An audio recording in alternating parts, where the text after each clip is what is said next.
Categoria bancária, bancárias e bancários, estamos aqui começando mais uma edição do podcast E Agora, podcast voltado para o debate, para os fatos, tanto dos bancos que compõem a nossa base, quanto aqui, Sindibancários, Porto Alegre e região. Hoje, como eu sempre digo, convidados especialíssimos, já vamos nominá-los todos eles, mas antes assim, hoje o programa é para tratar dos encontros, os encontros bancários. Não o encontro de um casal, mas encontros como a Consulta Nacional dos Bancários, que está acontecendo ainda, vai até amanhã, 2 de agosto. 25ª Conferência Nacional dos Bancários, em São Paulo, 4 a 6 de agosto. E o Encontro Nacional dos Banrisulenses. Para tanto, ou melhor, antes disso, vamos fazer o seguinte, mantra youtuber, inscreva-se no canal, dê seu like, comente aí o que está achando, sugestões de pauta para próximos programas e toque a sineta e venha conosco. Bom, temos aqui hoje para fazer esse debate super especial dos encontros, aqui do meu lado esquerdo, diretor do Sindibancários, membro da Comissão de Organização dos Empregados do Santander, Luiz Casemiro. Olá, Casemiro, tudo certinho? Olá, Caio, tudo certinho. Uma saudação aí ao Juberley, minha colega Silvia Chaves, diretora do sindicato. E agora, em todos os anos que tem aquelas dúvidas e questionamentos colegas, né? Campanha salarial, quanto nós temos de percentuais esse ano e o que vai ser o nosso ano de campanha salarial. E a eterna pergunta, vai ter greve? Vai ter greve? Não vai Sempre. ter greve. Bom, para responder se vai ter greve, não vai ter greve, entre muitos outros assuntos, ele, que é a figuraça da categoria bancária, mas aqui ele nunca tinha estado, diretor da FETRAF e membro do Comando Nacional dos Bancários, Juberley Baccello. Olá, Juberley. Olá, Caio, Casemiro, a Silvia. É um prazer estar aqui debatendo esses temas de tão interesse assim, para a categoria e nessa importante ferramenta aqui que o sindicato desenvolveu.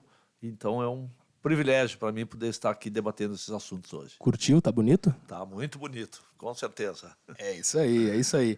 Ao lado do Juberley, do outro lado da mesa, Silvia Chaves, diretora do Sindibancários e membro do Comando Nacional dos Banrisulenses. Olá, Silvia. Olá, Caio. Olá, Casemiro, Juberley, pessoal ali da equipe. Tudo de bom aí para os colegas que vão assistir. Estou aqui de novo, já fazia um tempo que eu não vinha, né?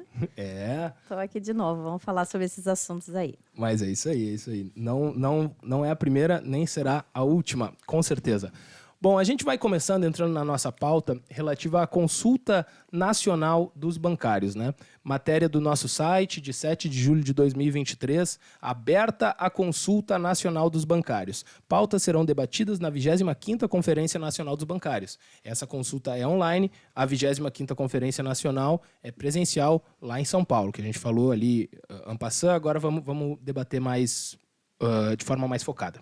Está aberta a Consulta Nacional dos Bancários, ou melhor, está quase fechando, vai até amanhã, 2 de agosto, que vai reunir as demandas e pautas a serem debatidas na 25ª Conferência Nacional dos Bancários, que ocorre em São Paulo, de 4 a 6 de agosto. Bancários de todo o país poderão opinar pelo sistema Vota Bem, até o dia 2 de agosto. Bom, daí eu queria ver com o Casemiro, a gente já vai colocando na tela o que está sendo consultado, quais são as perguntas que estão sendo feitas à categoria. Mas eu queria saber assim, Casemiro, o acordo foi feito para 2 anos, o último acordo, celebrado em 2022. O aumento real, ele está garantido. A gente já vai depois entrar na minúcia desse acordo. Agora é o momento de falar das condições de trabalho, o que se espera agora dessa consulta? Então, Caio, essa consulta é muito importante para podermos ouvirmos os anseios da categoria, no sentido de que o que precisa ser melhorado no seu local de trabalho. E falando da categoria dos bancários, onde muito os bancos assediam moralmente em cima das metas abusivas, né? E outros temas tão importantes que a gente precisa ouvir como prioritários. Tá? Então, início de julho, a nossa confederação lançou nacionalmente para as federações e para os sindicatos ouvir os colegas das suas bases.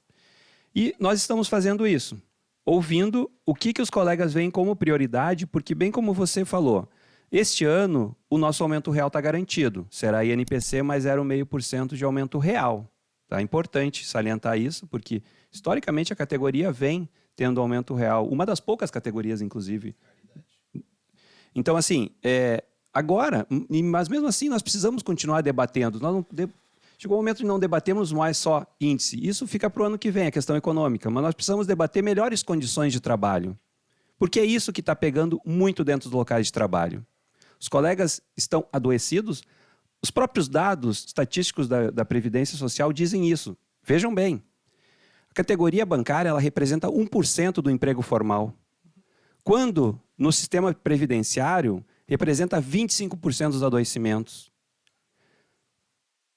Nós precisamos responsabilizar os bancos. Eles são os principais causadores desse adoecimento. Então, não podemos deixar os bancos passarem ilesos nessa questão. Pois bem, essa consulta ela começou início de julho e vai até amanhã, como você mencionou anteriormente. E, posterior, ela será trabalhada pelo DIEESE para municiar o movimento sindical bancário para cobrar os bancos. Então, a gente pede com que os colegas respondam. Essas pesquisas estão nos links das redes sociais do sindicato, está nas listas de transmissão dos diretores, passando para os colegas. Até amanhã. São muito importantes essas... Estará na descrição desse vídeo aqui também. Ótimo, ótimo. É um link, é rapidinho a pesquisa, tá? Dos principais pontos que os colegas veem como prioritário para o movimento sindical bancário negociar com os bancos. E daí eu queria passar a bola para o Juberley, assim, porque ela fala de aspectos bastante objetivos da realidade bancária. Qual banco que você trabalha? Qual agência? A situação em relação ao teletrabalho. É sócio ou não é sócio do sindicato? Também alguns temas de saúde, né, que a gente percebe que está pegando mesmo assim, na categoria, em relação ao excesso de metas, a pessoas tendo que trabalhar medicadas e tal. Mas ela também coloca alguns temas para opiniões, para avaliações da categoria em sentido político. Sobretudo algumas pautas econômicas desse começo desse governo Lula 3. O que se espera em relação a isso, Juberley? Bom, primeiro reforçar isso que o Casimiro acabou de falar, da importância da participação da categoria nessas consultas, porque ela serve, né, como base para que nós, não só agora para um processo de negociação num curto espaço de tempo, mas para que a gente possa definir as estratégias nossas, do conjunto do movimento sindical bancário no próximo período. Então, estas consultas já têm virado uma tradição neste período do ano. Nos anos que tem o processo de renovação da convenção coletiva, a gente pergunta para a categoria, inclusive, quais as prioridades, se devem ser econômicas ou não, qual índice que deve ser reivindicado. Então, este ano, como não tem a renovação da CCT, né, a prioridade, e vai ser esse talvez o centro do debate da Conferência Nacional, é discutir os grandes temas, né, neste período que estamos vivendo, que é a necessidade de reconstruir esse país, já que foi profundamente destruído durante o governo do Bolsonaro. Então, mas também nós temos as mesas permanentes, né? E estas mesas elas continuam num processo de negociações, não no ritmo, inclusive, que nós esperamos, né?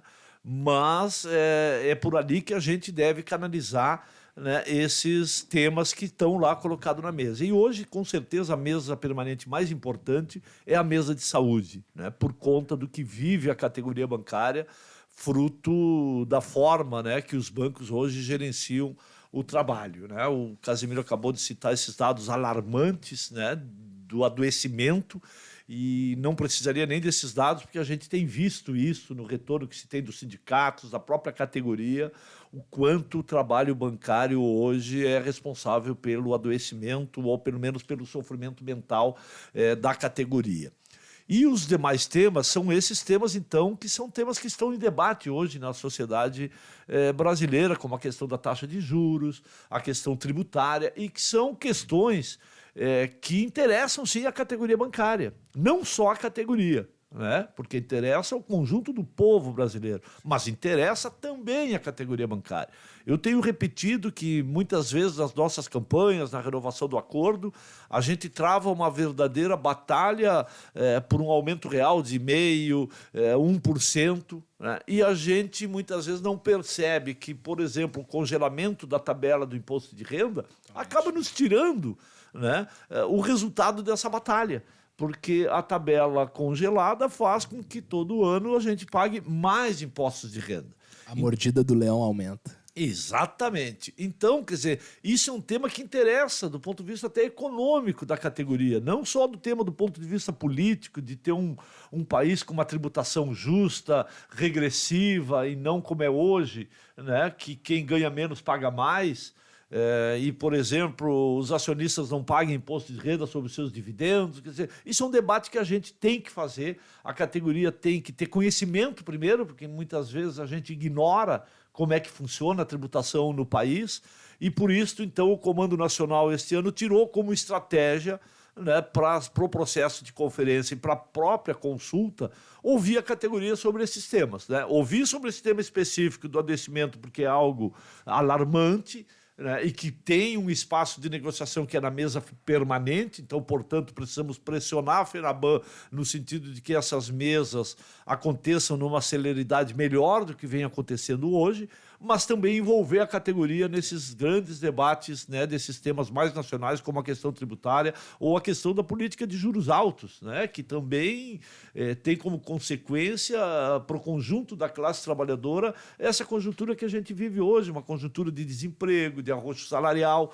né, porque a taxa de juros ela envolve todo mundo, né, porque nós somos resultado, a economia é resultado, né, da política monetária. E é um absurdo que se vive hoje no país, de um governo recentemente eleito e que não tem autonomia para ditar a política monetária, né? Porque no governo Bolsonaro eles conseguiram, né, a tão sonhada por ponto de vista dos rentistas e neoliberais, que é a tal da autonomia do Banco Central. Quer dizer, tem uma diretoria lá indicada pelo governo anterior, né? E o governo hoje tem todas já umas políticas que estão resultando, inclusive, já numa melhora da economia, né? Mas não tem autonomia sobre a política monetária. Quer dizer, então está lá o seu Campos Neto, presidente do Banco Central indicado pelo Bolsonaro, praticando uma taxa de juros que não interessa ao conjunto da população brasileira, não interessa ao conjunto da classe trabalhadora e, em especial, não interessa à categoria bancária. Com toda certeza, com absoluta convicção, quando a gente tiver mais crédito, vai ter mais dinheiro na praça e a roda da economia vai girar, né, de forma mais rápida, mais célere. Até para a gente aproveitar a deixa já do Juberley, ali mais abaixo, ali no roteiro, Diego, a gente fala ali dos juros baixos já, e a gente tem um videozinho rápido no YouTube sobre um destes atos. Hoje, agora há pouco, acabou de ser realizado mais um ato. Mas aqui a gente tem, para exibir rapidinho, o vídeo de um ato anterior que foi realizado, o Sindicato dos Bancários, ao lado de outros sindicatos filiados à CUT, que, no caso, é outro, Diego, é o dos juros. Mas outros sindicatos vinculados à CUT fizeram esse ato diante do Banco Central, ali embaixo, ali na 7 de setembro. Diga aí. Não, é porque tem sido isso uma prioridade, né, nossa, do movimento sindical. As centrais sindicais têm tirado isso, porque eu acho que hoje é a grande trava, né? E a gente sabe que é isso. Se não tiver crédito barato, não tem... A economia não anda e a gente permanece aí com esses dados de desemprego, de fome no país. Então, por isso que isso tem que ser, sim, uma pauta, né, prioritária, e por isso que a gente quer o envolvimento da categoria bancária, para que ela também, né, tenha para si de que isso é, sim, uma demanda dela, né, que ela consiga compreender o quanto isso afeta a vida dela também. Com toda certeza. Diga aí, Casimiro. Não, eu ia dizer, e não se justifica, né, Juberley? O Brasil é rico, uma das maiores economias do mundo é o Brasil, não se justifica uma taxa de 13,75. Ou seja, isso é um afronto, é um ataque. Isso justifica, sim, para os bancos e para os grandes rentistas. Ele não dialoga com o conjunto da classe trabalhadora. Porque hoje, se tu vai pegar um recurso no banco, tu vai pagar 10%. E se tu tem investimento, para ti, que não é um grande rentista, tu recebe... Ou seja, o banco trabalha com o teu dinheiro de uma forma absoluta e é onde ele lucra horrores, sem contar em spread de operações. Então, não se justifica, tá?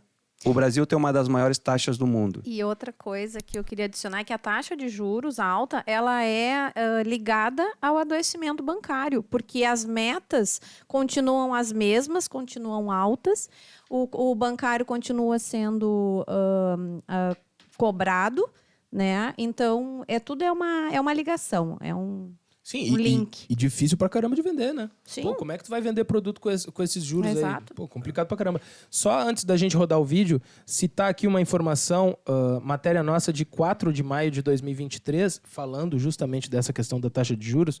E daí, ler aqui um parágrafo. Em março de 2021, pra gente ver ao longo do tempo recente como é que tá essa questão dos juros. A taxa básica de juros, a Selic, estava em 2%. A partir de abril, começou a subir e atingiu a taxa anual de 13,75%, mantida pela sexta vez no encerramento da reunião do Copom do Banco Central, a última reunião que tivemos. Amanhã eles vão reunir novamente, né? No mesmo período, a inflação subiu de 6,10%, chegou a 12,13% em abril de 2022 e as estimativas são de que feche 2023 em 6,05%. Então, aquela justificativa de que é para conter a inflação já baixou. Roda para nós aí, Diego, por favor. Aqui no centro de Porto Alegre, em mais um ato contra este absurdo completo, que é a taxa de juros do Brasil. Estamos aqui, várias centrais sindicais, bancários, várias categorias, para dar mais uma vez, como de costume, o recado de que é inaceitável a continuidade dessa política de juros do nosso país. Um país em que recentemente o governo federal, que felizmente foi derrotado do Bolsonaro, chegou a dar empréstimo consignado, até mesmo assim em cima de ajuda emergencial, gerando superendividamento das pessoas para enganar as pessoas, para fingir que estava dando crédito. Esse mesmo governo deixou um legado. Esse legado é o presidente do suposto independente Banco Central. Nós, bancários e bancárias, podemos dizer com toda tranquilidade que esse Banco Central não tenha nada de independente. Ele depende sim, ele depende da especulação, ele depende do capital financeiro internacional, ele depende do mercado. Esse Banco Central, ele é dependente da política dos ricos. Ele é um Banco Central que hoje nega ao governo legitimamente eleito a definição da política de juros. Aí. Sabe por que é bom esses atos organizados pelas centrais, pelas representações da classe trabalhadora no Brasil, como acontece na semana que tem reunião do comando, para dar voz à indignação de toda a classe trabalhadora do Brasil? Porque ela pega diretamente aos pobres, às classes menos favorecidas. Por isso que esses atos são importantes. E assim, né, Juberley? Pelo jeito, é nessa linha que o nosso presidente estava falando ali. O Banco Central ficou independente do poder executivo, mas ele ficou totalmente dependente do poder econômico da Faria Lima. Sem dúvida. Aliás, esse sempre foi um sonho, né, dos grandes rentistas, dos grandes capitalistas, né, ter esta autonomia. E é importante dizer que essa taxa de juros, ela também significa uma transferência de recursos públicos, né, para a mão dos grandes investidores. Porque essa taxa de juros básica, quer dizer, é o quanto o governo remunera os seus títulos públicos. O Brasil hoje, no seu orçamento federal, gasta perto de R$1 trilhão ao ano somente nos juros da dívida pública. Portanto, é uma conta simples, quer dizer, uma taxa de juros de 13,75 significa isso. Se a taxa de juros hoje tivesse na metade disso, que seria possível até menos do que isso, mas em torno aí de 6%, 7%, significaria que sobrariam em torno aí de 400, 500 bilhões de reais por ano para investimento em políticas públicas, né? Recursos que faltam na área da saúde, da educação, da segurança, tantos que afetam o conjunto da população. Então, isso é, sim, um verdadeiro escárnio, né, de transferir recursos públicos, né, para os grandes investidores, porque só a eles interessa essa taxa de juros que hoje está sendo praticada no país. É isso aí. Roberto Campos Neto, é um apelo de muita gente. Baixe os juros, por favor. Já. Já não. Amanhã aqui é a reunião. Juros baixos já. Juros baixos já. Juros baixos para ontem, não, para amanhã. E assim, ó, o Banco Central é responsável pela geração de emprego. Essa política que está colocada aí, ela vai contra toda a população. Porque se pararmos a analisar, tem sim. O Banco Central diz que eles são independentes, né? E se acham. E que a geração de emprego é responsabilidade do governo. Não. É difícil. Então, é o conjunto que faz com que gere emprego, conceda mais crédito mais em conta, gere produção, gere consumo, se completa, entendeu? Sim, sim, são fatores todos vinculados. Exatamente. A questão do emprego, a inflação, o crescimento econômico, tá tudo junto e misturado, como a gente costuma dizer. Bom, para a gente seguir um pouco nessa consulta, as perguntas que vão ser feitas, aquilo que está se esperando que a categoria bancária diga, o que acha, o que não acha, também é feita uma pergunta relacionada à política salarial. Essa recente medida do governo Lula, que foi aprovado no Congresso Nacional, projeto que garante o pagamento de salários iguais para homens e mulheres que exercem a mesma função. Daí eu queria saber da Silvia. Silvia, na realidade bancária, né, e ontem a gente fez bastante sucesso, eu até tô de rosa aqui para entrar no clima do filme da Barbie, que a gente colocou a Barbie bancária e explodiu nas redes. Pelo jeito as colegas se identificaram mesmo. A luta das mulheres bancárias é por trabalho igual, salário igual, na categoria isso já tá superado, é contra assédio. Queria que tu falasse um pouco sobre isso, Silvia. A luta da colega bancária é a luta de qualquer mulher, né? É por igualdade de direitos, na categoria bancária por igualdade salarial. Graças a Deus essa PL passou, né? A 1085, né? Passou para a isonomia, é uma baita de uma conquista.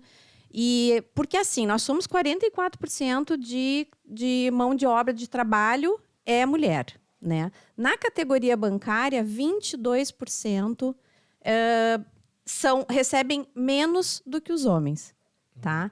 Para dar uma ideia, assim, uma gerente de contas, ela recebe 26% a menos do que os homens. Mas na mesma função? Na mesma função. Como assim? Na mesma função, 26% a menos. Tá? Mas por quê? Porque é menos comissão? Porque o contrato é diferente? Tudo tem gratificações, tudo tem abonos, tudo tem bonificação. Então, dentro desse cargo, só botei um exemplo, porque em todos os cargos tu tem. Categoria de caixa também tem 8%, quer dizer, tem várias índices que a gente poderia levantar. Além disso, a gente tem a gente passa pelos assédios, né, que na grande maioria é velada. Hoje nós já temos um trabalho feito em cima disso. Até os sindicatos têm um trabalho bem grande de trazer à tona todo esse assunto, abordar, dar o apoio, dar a conscientização, porque a conscientização ela não parte só por parte da mulher de entender onde é que ela está sendo assediada moralmente e sexualmente. Também parte por parte do homem. E esse bancária... O homem é o autor da violência? É o principal, né, que deveria de aprender. A Barbie bancária, me chamou muito a atenção, porque eu fui ver as curtidas e tinha muita curtida de homens, né? Então, eu espero que esses homens que tenham curtido entendam, né, do assunto, como é que eu posso dizer, se apropriem do assunto, né? Porque é um aprendizado, tá? É um aprendizado também para as mulheres, é um aprendizado também para os homens. Então, essa PL ela veio muito para dialogar com a gente. A gente vai ficar em cima. Ele tem toda assim uma parte de transparência, de fiscalização, de multas nas empresas por não ter essa isonomia. Né? Então, a gente vai ficar em cima disso e a categoria bancária sabe que os sindicatos, né, e a FETRAF, a gente está sempre em cima dessa luta aí. Sindibancários, diga sim para quem defende você. Eu queria falar sobre esse projeto, que ele é muito interessante e ele é de um governo democrático. É um governo que vê, independente de qualquer bandeira, ele vê o público como um todo, ele busca a igualdade. Diferente do que nós tínhamos anteriormente. Nós tínhamos anteriormente um governo que atacava as mulheres, atacava os indígenas, atacava os LGBTs. Enfim, era um governo completamente diferente do que nós temos. Então, parabéns ao nosso governo Lula, que vê e está buscando, e tanto é que foi aprovado esse projeto, de igualdade salarial entre homens e mulheres. Eu queria pedir para o Diego soltar para nós aqui a Barbie bancária, de que estamos falando, que realmente foi uma sensação nas redes sociais. Olha aí. Muito bom. Barbie bancária vem com burnout, metas inalcançáveis, jornada dupla, pressão estética, culpabilidade pelo assédio E de bônus, quem foi promovido mesmo com resultados piores. Faz sentido, Silvia? Claro que faz sentido, é exatamente isso aí, entendeu? A gente vê, assim, sabe, um descaso em relação a uma mulher que tem posicionamento, que a mulher, a capacidade da mulher, né, se não é melhor, desculpa, se não é melhor, é igual, a gente quer igualdade.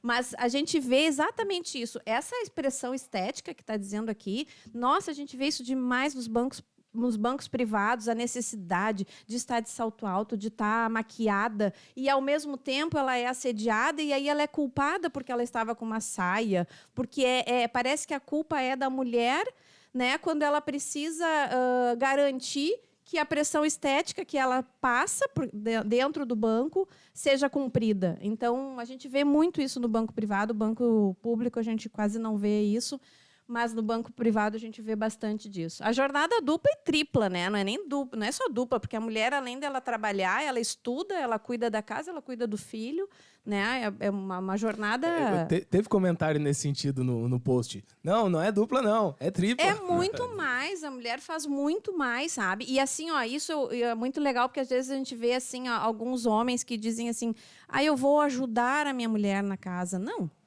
A casa é tua, os filhos são teus, tu não ajuda, tu trabalha na mesma linha, né? Tu cuida igual os teus filhos, tu cuida da casa, a casa é tua também. Né? E se não fosse um trabalho, não ia ter, assim, sobretudo mulheres mais da antiga.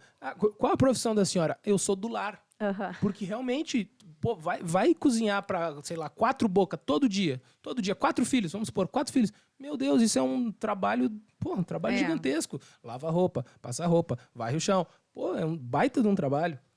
E o burnout, ele é categoria bancária. Tá no cotidiano da classe. Isso é categoria. É triste, muito triste de ver isso. Porque o burnout ele tem uma coisa assim, as pessoas muitas vezes não se dão conta que elas estão enquadradas nesse adoecimento, né? Até que chega um ponto que muitas vezes não tem volta. Por isso essa comissão de saúde é tão importante, sabe? Ela é fundamental. E daí, com essa deixa da Silvia, a gente repete o chamado. Bancários que se sentirem mal, que estão sofrendo pressões diversas, que procurem os serviços do gás. O pessoal que está sempre disposto a acolher, a atender, para sempre tentar ajudar, tentar melhorar a saúde dos trabalhadores. Porque, como a gente tinha falado antes, os dados são alarmantes, né? A categoria representa 1%, né? 1% no emprego formal e 25% no índice de trabalhadores adoecidos na Previdência Social. Olha aí. Daqui a pouco vai ser o governo que vai ter que cobrar essa conta, porque os bancos estão destroçando os bancários, depois quem está pagando a conta é o governo, né? Mas, enfim, vamos lá. Para a gente seguir falando de campanha salarial, para a gente projetar daqui para frente, é importante a gente lembrar o que aconteceu no anterior, o que aconteceu em 2022. Por isso, a gente fala aqui de uma matéria de 2 de setembro de 2022, nosso site, sindebancarios.org.br. Bancários aprovam nova convenção de trabalho. 78,37% das bancárias e bancários que utilizaram a ferramenta de votação Vota Bem, pelo Contraficute, votaram pela aprovação. Sindicatos bancários realizaram assembleias em todo o país.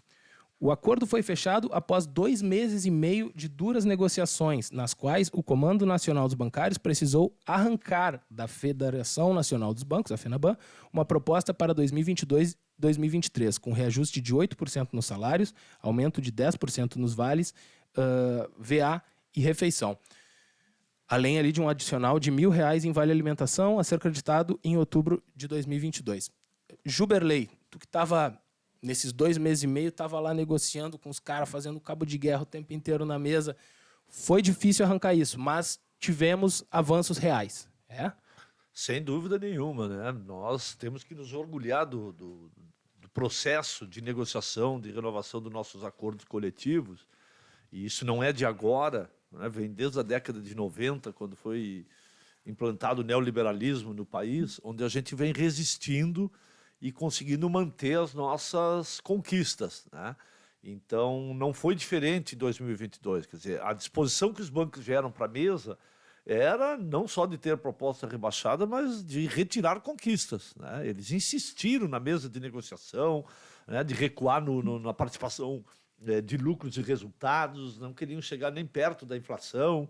Enfim, foi uma dureza, foi um longo processo de negociação. A gente sabe que a correlação de forças ela é favorável aos bancos, não é de agora, né? Por tudo que vem acontecendo no sistema financeiro, a conjuntura econômica do país, de alto desemprego, enfim, a gente sabe que os bancos, e a partir da reforma trabalhista, né, feita pelo Temer ali no final de 2017, que o principal deles foi o fim da ultratividade dos contratos de trabalho, ou seja, nós temos aquela espada sobre a nossa cabeça da data de 31 de agosto, que é quando vence o acordo. Exato, e eles já é a segunda vez que eles estão jogando com isso, né? Exatamente, né? Eles já, o próprio processo de negociação, eles vão arrastando, né? E a negociação começa para valer ali já perto de começar a segunda quinzena do mês de agosto. Então a gente sabe, né, que ou a gente tem muita força para enfrentar os bancos, e a gente sabe que isso hoje não é, né, a realidade. Então o que a gente tem feito, né, na verdade, é pressão através de um processo de mobilização diferente, não chega a ser uma greve, mas a gente tem chamado a categoria, seja a partir das redes sociais, os tuitaços, quer dizer, tentar atacar a imagem dos bancos, né, que investem muito em publicidade, se apresentam, né, como um setor bonzinho, mas, na verdade, na relação de trabalho, a gente conhece muito bem, né, o que significa os bancos. Então, foi um resultado muito positivo. O próprio acordo de 2 anos, eu acho que tem que ser comemorado pela categoria. A gente tem... Porque todo ano de negociação coletiva, né, principalmente de 2018 para cá, tem sido isso. O banco apresentando as suas pautas de reivindicação. E a gente tem que exercer muita pressão para reverter isso na mesa de negociação e conseguir sair com a nossa convenção coletiva, digamos, intacta, mantendo os nossos direitos, né, e tentando repor minimamente aquilo que a gente perdeu no nosso salário. Porque se dependesse deles, já tinha voltado lá para a CLT ripadinha, assim, só a CLT e nada mais, né? Sem dúvida. Em 2018, essa ameaça esteve na mesa de negociação, né, principalmente por conta do volume de processos de ações coletivas ingressados ali no final da reforma trabalhista, onde os sindicatos viram ali que, bueno, ou vamos agora, ou essa chance, né, de buscar aí um direito judicialmente vai ficar mais difícil, né? Sim. Então, os bancos, em 2018, eles chegaram a começar na mesa dizendo que tinham ingressado no país o conjunto de sindicatos de bancários com cerca de 1.800 ações, que ou os sindicatos retiravam as ações,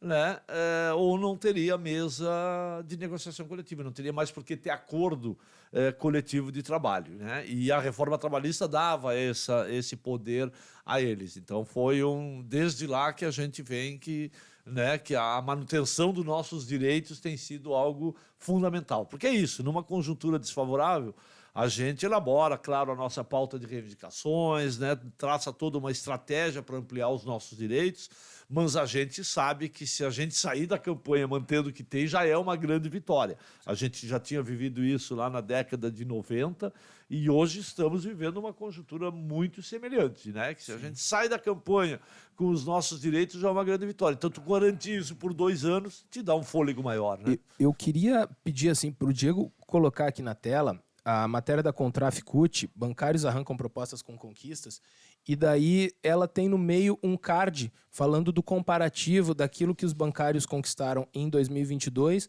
aquilo que vai em 2023, toda aquela identidade do Super Mario que eles usaram na campanha. Mas assim, colocar um tema para debate aqui para o Juberley, sei que o Casimiro também tem uma opinião em relação a isso. O padrão de acordos de 2 anos, ele veio para ficar? Ele muda agora que é governo Lula 3 ou como é que faz? Não, eu acredito que ele deva permanecer, né? Claro que nada é eterno, né, nessa vida. Mas enquanto nós estivermos vivendo, né, essa conjuntura desfavorável, né, porque isso não é uma questão local, né? É um processo mundial de precarização do trabalho, né, onde cada vez mais o emprego formal tem desaparecido, né? E a gente sabe que à medida que o trabalho formal vai desaparecendo, quer dizer, nós temos uma condição de organização e mobilização bastante piorada, né? Então, isso é o que a gente chama de correlação de forças. Quer dizer, nós temos condições de enfrentar, né, a nossa classe patronal, quer dizer, para ir para um tudo ou nada, hoje achamos que não. Né? Os bancos têm muita força, eles têm o judiciário, né? Por mais que tenhamos um governo aliado do conjunto da classe trabalhadora. É possível que um governo, né, democrático e popular como é o governo do Lula até nos crie essas condições, ou nós mesmos teremos que buscar a transformação dessas condições. O que significa isso? Nós mudarmos um pouco a nossa agenda, como a gente falou anteriormente, de só olhar as questões mais umbilicais da categoria, né, e lutar pela reconquista de direitos que tínhamos. Quer dizer, então, é preciso revisar pontos da reforma trabalhista, mas nós não vamos esperar que o governo Lula vai simplesmente, né, porque ele está lá sendo também pressionado pelo poder econômico.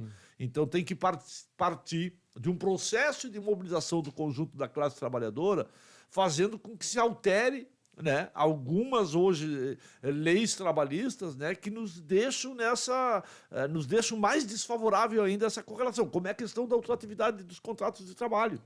Nós precisamos lutar hoje para que volte a ter ultratividade. Ou seja, enquanto não encerrar o processo de negociação, o acordo está valendo. Então aí, bom, nós estaremos tirando uma espada da nossa cabeça, né, que já nos cria, né? Estou citando apenas um item, um conjunto, quer dizer, a gente tem que fazer crescer o emprego formal. Hoje a gente tem visto aí o governo, né, debatendo e tentando propor algo aí para os trabalhadores de aplicativos. É uma grande questão isso, porque nós falávamos lá em 2017 que o sonho da classe patronal era a uberização da classe trabalhadora, né? E mais ou menos isso é o processo que está acontecendo no país, inclusive com a categoria bancária. Exato.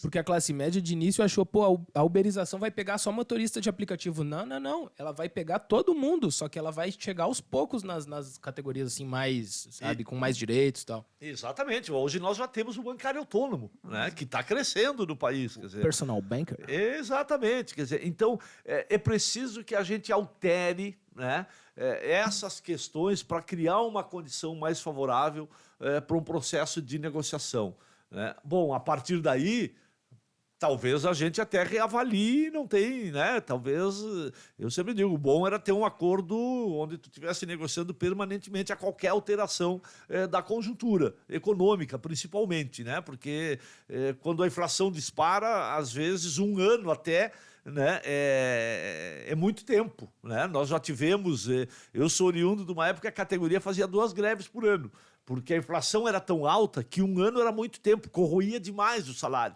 Então, geralmente ali por abril e maio, a gente fazia uma luta para que já fosse reposto a inflação do período, né? Porque nós vivíamos taxas de juros que eram absurdas, né? Principalmente lá no final da década de 80.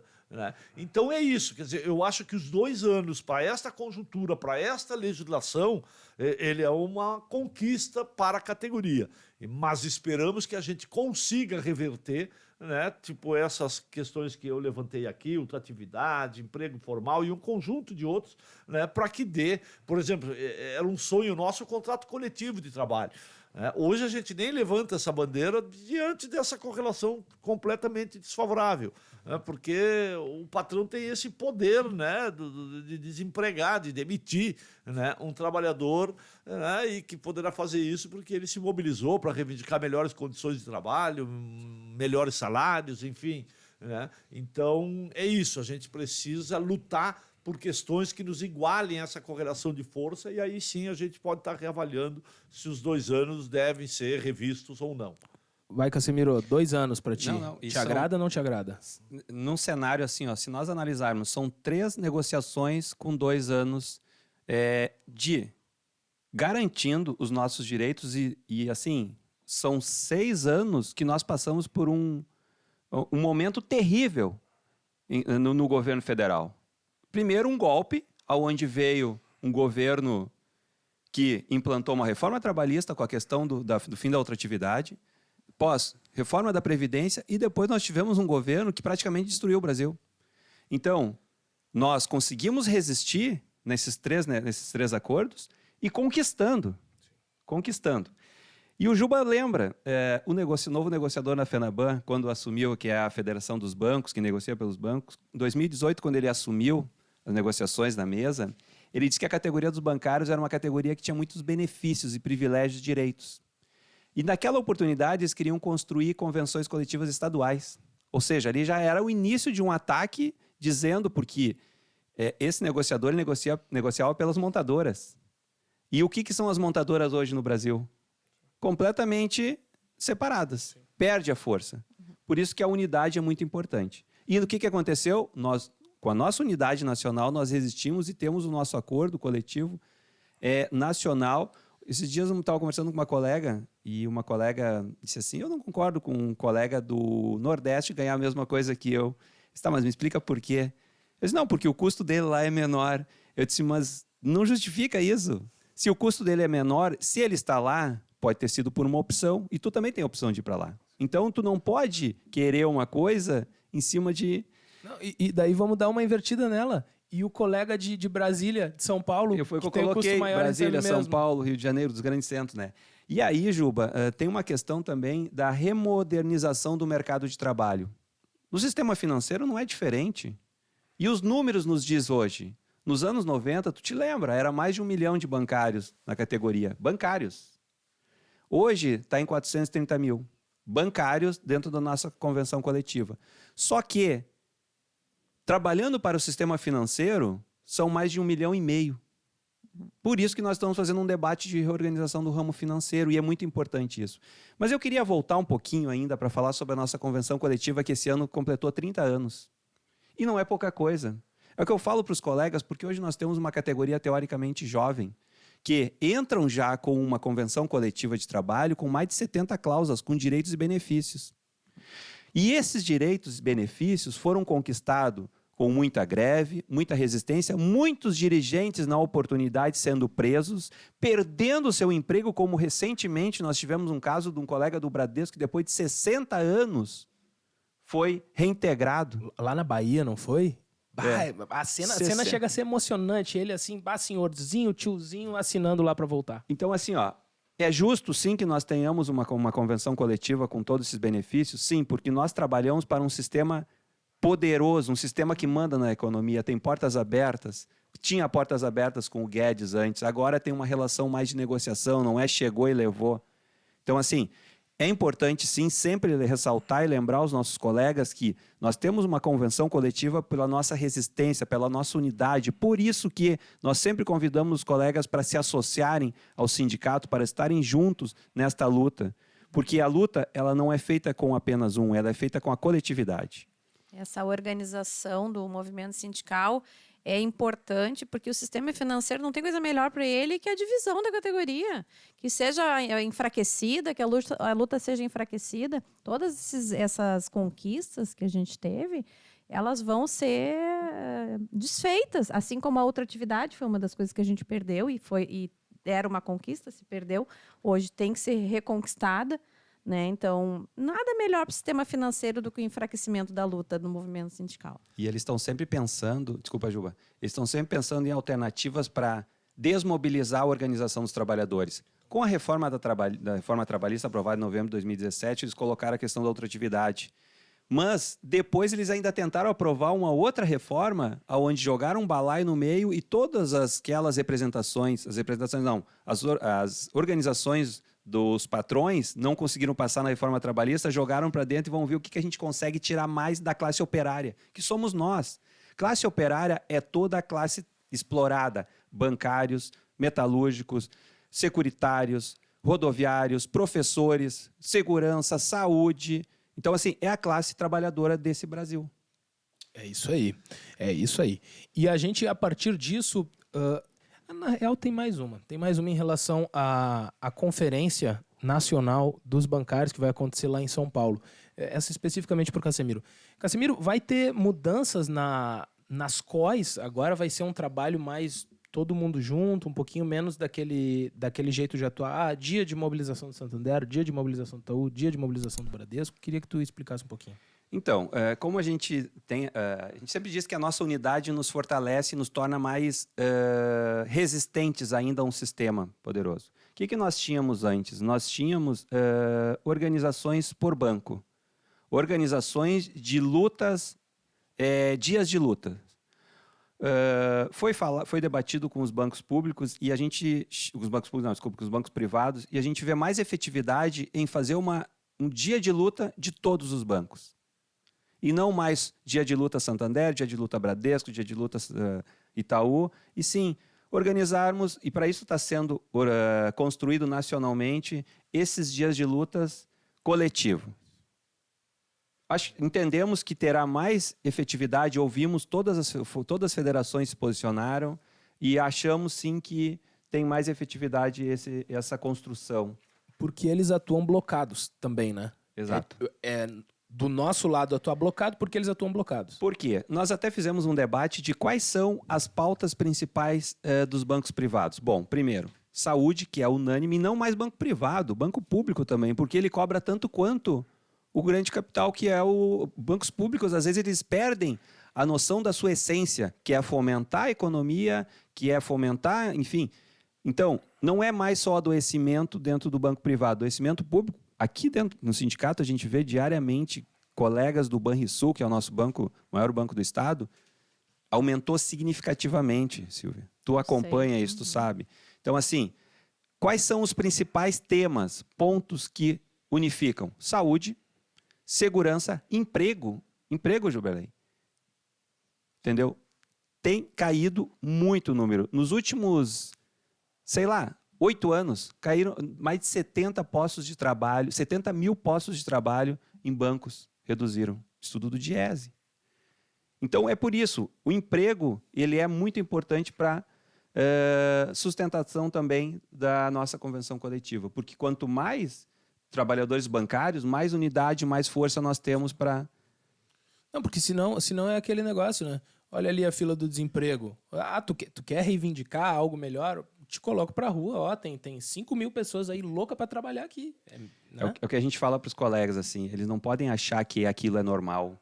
O adoecimento é normal. O colega tomar o remedinho da tarja preta para tocar o seu dia normal. Não, isso não é normal. E eles não podem também desistir, e o sindicato é a sua ferramenta de resistência. Por isso, a consulta nacional. O que são prioridades?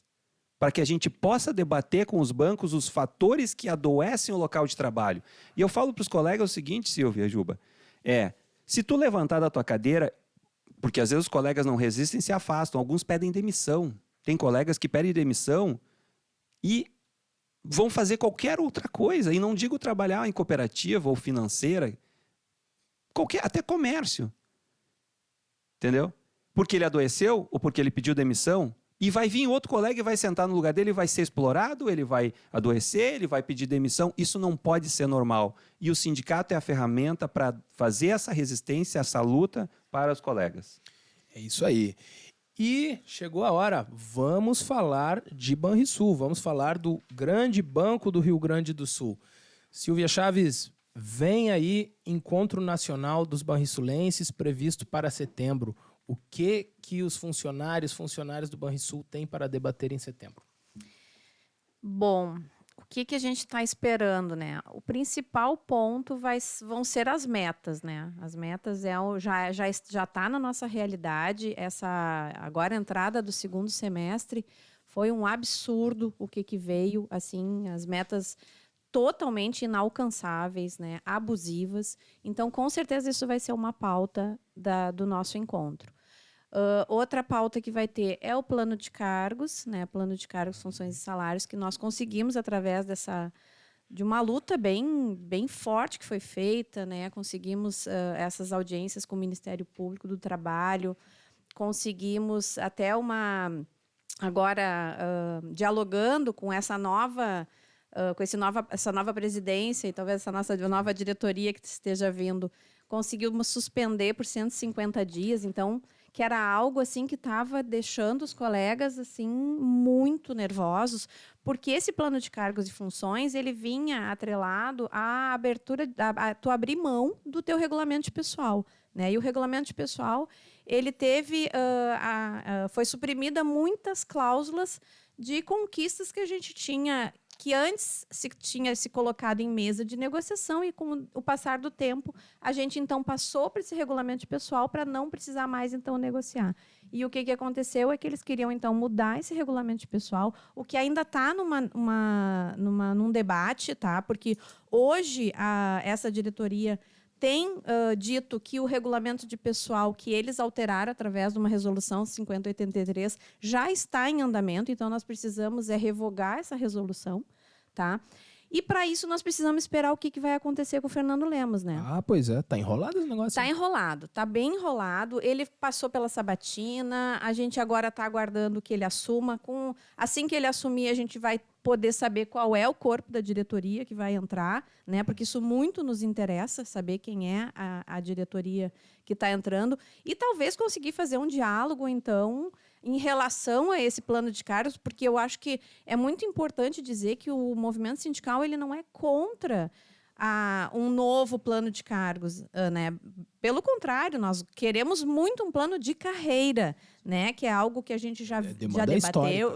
Exato, perdemos numa assembleia democraticamente, mas podemos voltar a dialogar sobre isso e muito interessa o movimento sindical esse plano de carreira, mas não nos moldes que ele estava sendo feito, né? E por isso que nós fizemos toda essa movimentação. Então, com certeza, o plano de cargos, funções e salários vai ser pauta também dentro do Encontro Nacional. Tá, mas então vamos começar pelo fim. Vamos fazer o caos. Mudei aí todo o tempo. Não, mas tá bom. Isso é legal. Ô, louco, bicho, quem sabe fazer ao vivo. Mas assim, a Assembleia aprovou a indicação do Lemos à presidência do Banrisul. Eu queria assim, ó, quem é o Lemos? Porque ele já teve uma outra experiência à frente do Banrisul e agora ele vem suceder o Coutinho, que era um sujeito notório, conhecido pelo seu caráter privatista, pelas suas posições a favor de vender o banco e entregar para a iniciativa privada. Do Lemos, a gente pode esperar Banrisul público até o fim, a gente pode se agarrar na palavra que a gente tem do governador Eduardo Leite, ou como que fica? Bom, eu vou te dizer assim, ó, na época que eu era bancária, mas eu não era do movimento sindical. Então, talvez o Juberley consiga falar mais sobre esse diálogo movimento sindical e presidência. Mas o que eu posso te dizer é que o que a gente tinha com o Fernando Lemos na época era como é que eu posso dizer? Ele valorizava muito o banco público e o banco como instrumento para o povo gaúcho. Tá? Isso é governo Rigoto. Ele dizia que ele queria ter... Era Rigoto? Era? Tá. Aqui, ó. A memória viva. Eu tenho que pedir para os universitários aqui. Ele era muito, assim, gente dentro do banco, o atendimento tinha que ser pessoal, sabe? Ao contrário do que hoje a gente está tendo com virtual, com home office, né? Na época, claro, a gente nem falava sobre isso, ou talvez falasse, porque o movimento sindical estava aqui. Mas era muito assim, a pessoa dentro do banco, nós vamos atender bem, mas a gente quer todo mundo para dentro, sabe? E então essa valorização de banco público para nós, quando a gente soube que era o Fernando Lemos, nos deu aquele alívio, né? Porém, a gente tem que entender que a indicação permanece sendo de Eduardo Leite e Gabriel Souza, né? Que o Gabriel Souza que é explicitamente privatista. Ele sempre deixou muito claro que ele quer o Banrisul privatizado, que Estado não tem que ter banco público. Então, a gente tem que ainda permanecer tomando esse cuidado, né? Ao mesmo tempo que a gente respira aliviado, por outro lado, a gente permanece vigilante. Eu queria falar um pouquinho sobre essa questão do Banrisul. Nós aprovamos agora, nesse recente congresso nosso da FETRAF, de apostar em um debate construído junto com a Assembleia Legislativa sobre gestão dos bancos públicos, em especial dos nossos aqui, Banrisul, Badesul, BRDE, né? Porque é preciso que a gente fique atento a isso, né? É uma questão já de longa data, né, que várias empresas públicas eles chamam de capitalização. Isso fala mais pertinho, pertinho. Já é de longa data, então, de que as empresas públicas elas se capitalizam, né, e vendem ações para a iniciativa privada. E o grande problema que nós temos nas gestões dessas empresas, a partir daí, é que elas acabam tendo uma gestão direcionada à minoria dos acionistas. Acontece assim, o exemplo maior é a Petrobras, né, que tinha até então uma política de preços dos combustíveis que privilegiava os acionistas minoritários, ou seja, aqueles investidores que compraram ações da Petrobras e que queriam ganhar dinheiro com isso. E não a maioria dos acionistas, que é o interesse público, né? Agora até foi alterado, inclusive, essa política de preço por conta de um governo que está pensando na maioria, né, da população. Não. O Banrisul não é diferente. O Banrisul, e é esse cuidado que a gente tem que ter. Como a Silvia falou, o Leite é um privatista. Olha o que está fazendo para entregar a Corsã a qualquer custo. Tivemos hoje, inclusive, ali uma audiência na Assembleia Legislativa debatendo isso. Não, e não tem parecer que tire a vontade dele. Nada. Tem a relatora do processo no Tribunal de Contas do Estado aqui, apresentou um relatório com 300 páginas, e eles não querem nem olhar. Então é isso, é uma privatização a qualquer custo, né? Então, evidente que nós fomos vitoriosos o ano passado, pela campanha que desenvolvemos em defesa do Banrisul, que é Eu Sou o Banrisul, uma campanha desenvolvida pela FETRAF, sindicatos bancários de Porto Alegre, sindicatos do interior, que foi uma campanha que conseguiu fazer com que esse tema Banrisul fosse pautado no processo eleitoral do Estado, porque senão eu tenho certeza, né, que não interessaria aí aos candidatos da direita ter que debater e assumir algum tipo de compromisso em relação ao Banrisul. Mas nós conseguimos, com a campanha que fizemos, esse debate veio, né, e o Leite teve que acabar recuando, né, porque ele, bem no início da campanha, tinha dado uma entrevista, aí, se não me engano, para a Rede Bandeirantes, onde dizia que a privatização do Banrisul era inevitável, né? Depois ele acaba tendo que recuar nisso por conta da pressão que a gente conseguiu exercer. E o próprio Onyx também estava com uma posição contrária, e daí dentro da direita mesmo eles tiveram esse debate. Exatamente. No fim, recuaram, era todo mundo se comprometendo com a não privatização do Banrisul. Então, a gente, por desconfianças em relação, né, ao perfil ideológico desse governo, a gente tem que manter sempre vigilante essa campanha aí em defesa do Banrisul. E, em segundo, é isso, é debater a gestão do banco, né? Porque hoje o que faz, né, com que nós tenhamos êxito nessa defesa do Banrisul é muito nós termos ainda do nosso lado a maioria da opinião dos gaúchos e gaúchas, né? Isso diminuiu, né? Mas ainda a maioria é contra a privatização do Banrisul. Agora, a gestão do banco pode acabar com isso. Porque se é uma gestão que, do ponto de vista da prestação de serviço, é ineficiente, né, com cada vez mais gente reclamando do atendimento do banco, e isso tem a ver com a política de recursos humanos, né, porque se é um banco que se volta só para metas inatingíveis, porque ele quer resultado, porque está preocupado em remunerar o acionista privado, né, e o Banrisul hoje tem feito muito isso, né, esse plano de cargo que eles tinham apresentado era muito nessa linha, né? A linha da meritocracia, de que, olha, tu tem que vender, tu tem que trabalhar muito, né, para poder ascender na carreira. Então, eu acho que esses debates, eles estão juntos, né? Então, é preciso que a gente faça esse debate sobre gestão do banco público. Não pode ser uma gestão que se afaste cada vez mais da população, daqueles que têm interesse em um crédito, né, que tem como visão o desenvolvimento econômico e não só o lucro, porque está, inclusive, na LDO, enviada pelo governo,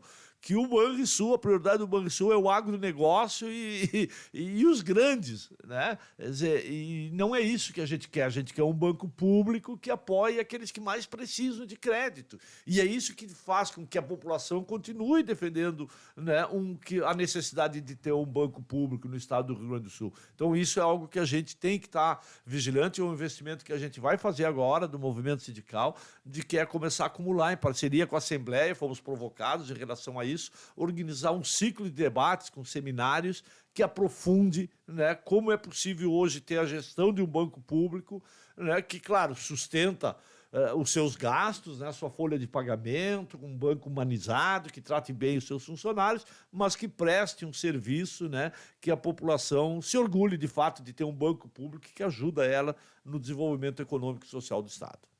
E desta forma, diga aí, mais uma eu queria fazer o seguinte, ó, eu queria reforçar com que os colegas tenham até amanhã para responder essa pesquisa, tá? Porque isso vai ser muito importante, vai ser balizador para as negociações com os bancos. os colegas acompanham as redes sociais do sindicato, fazer um convite já, deixar um convite desde já, dia 25 de agosto, nós temos o baile dos bancários, porque assim, é um momento de confraternização, de integração, de dança, é um momento que realmente vai ser no Clube Farrapos, tá? Os colegas que ainda não estão sócios do sindicato, que se associem, porque a nossa coletividade nos fortalece. Nos fortalece para continuar lutando, né, Juba? Por mais saúde, menos metas, mais emprego, mais benefícios, mais remuneração, mais segurança e, principalmente, mais saúde, que é o que a gente vê que está exterminando com a nossa categoria, está adoecendo a categoria, e a gente está resistindo. Podem ter certeza que o sindicato tem isso como prioridade, combater as metas abusivas como elas são impostas pelo capital. Saúde é o que interessa. O resto não tem pressa. Assim a gente vai chegando ao fim de mais um programa. E agora, aqui ao meu lado, esteve comigo Luiz Casemiro, diretor do Sindibancários e membro da Comissão de Organização dos Empregados do Santander, a COI. Ali ao outro lado, estreia dele aqui, hein, mas vai vir muito mais vezes. Juberley Bacello, diretor da FETRAF RS e membro do Comando Nacional dos Bancários. Valeu, Juba! E ali também ao outro lado, abrilhantando essa mesa, Silvia Chaves, diretora do Sindibancários e membro do Comando Nacional dos Barrinsulenses. Aqui na apresentação fui eu, Caio Venâncio, mas ninguém faz nada sozinho. Na técnica foi o Diego Dornelles, na coordenação Aline Adolfs. Nosso diretor de comunicação é o Gilney Nunes. E este foi o E Agora. Valeu! Obrigado. Tchau, tchau.